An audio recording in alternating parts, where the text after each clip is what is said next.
पंजाब में पिछले 3 माह में 15 खवातीन और 5 कम उम्र बच्चों समेत 68 अफराद डेंगू बुखार का शिकार बने और इनमें से 43 केसेस सिर्फ लाहौर में रिपोर्ट हुए। हाल ही में 2 मरीज रावलपिंडी में और लाहौर में टाउनशिप की रिहायशी 18 साला कंवल डेंगू से जाँ बहक हुए। कंवल के मामू सादिक के मुताबिक इसकी हलाकत बर वक्त तशखीस न होने और गलत इलाज से हुई। मैं समझता हूँ कि उनसे कोई कोताही हुई है, क्योंकि जिस वक्त हम अपने मरीज़ को लेकर गए वो चलता हुआ अपने पाँव पर गया था और 17 दिन तक ट्रीटमेंट के बाद उसकी हम डेड बॉडी लेकर आए हैं।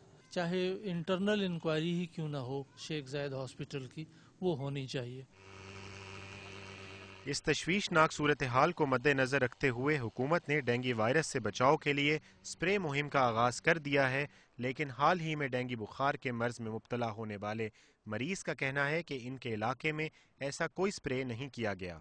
फ्यूमिगेशन है या जितने भी इस किस्म के तदारकी तदाबीर हैं वो गवर्नमेंट लेवल पे होनी चाहिए, लेकिन नहीं, ऐसा नहीं है। डॉक्टरों का कहना है कि इस मौसम में लोग मच्छरों से बचाव के लिए एहतियाती तदाबीर इख्तियार करें। ना इसकी वैक्सीनेशन अभी तक ईजाद हुई है, ना हम कुछ कर सकते हैं।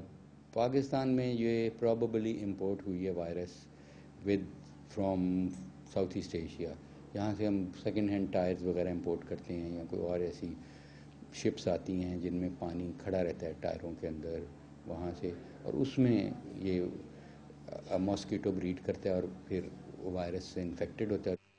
डॉक्टरों का कहना है कि डेंगू बुखार की तशखीस के लिए दुनिया भर में तहकीक जारी है, लेकिन एहतियात इलाज से बेहतर है वाले माकूला को अपनाकर इस जानलेवा मर्ज से बचा जा सकता है। Umar Farooq, Dawn news, Lahore.